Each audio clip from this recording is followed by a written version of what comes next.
Tara, samahan nyo kaming gumala for today's video. Gagala nga kami ngayong araw, yes.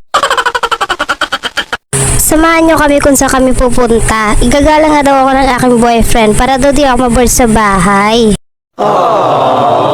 Himala nga at nakaisip, Chariz. Ngayon nga lang nga din kami nagkaroon ng free time dahil busy nga kami sa aming mga kanya-kanyang buhay. Ano daw? Kanya-kanyang buhay?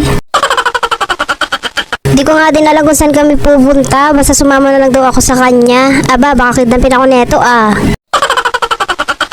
Igagala nga daw niya ako kung saan di pa ako nakakapunta. Sabi ko kasi sa kanya noon puntahan namin yung mga lugar na di ko pa napupuntahan dito sa Maynila. Kaya isa siguro ito sa pupuntahan namin ngayong araw.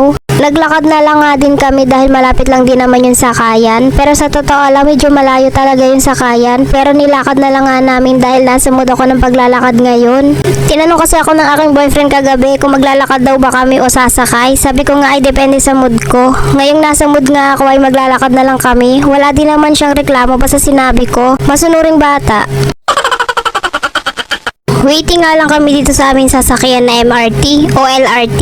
Ano ba? Basta yun.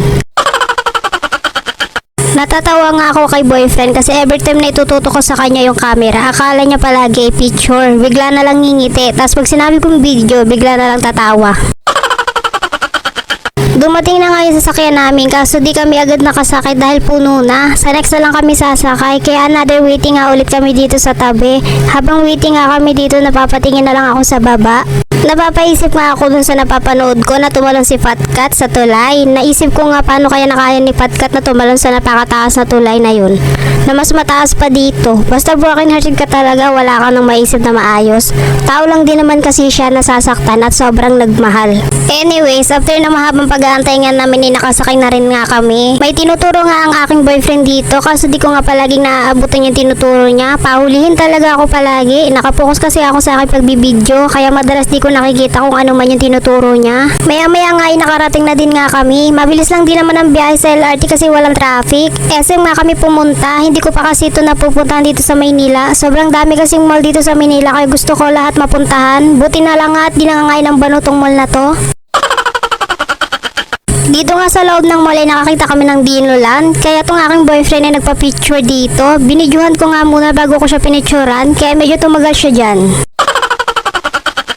Zinom ko pa nga bago ko inayawan. Sabi ko naman kasi sa inyo, videographer at photographer ako neto. O diba, di pa nga tumigil at dito pa daw. Pinagbigyan ko na nga lang at baka umiyak. Sabi pa nga ng aking boyfriend, pakinggan nyo. Gusto pa ata ulit ikasal? Aba, ama ka na.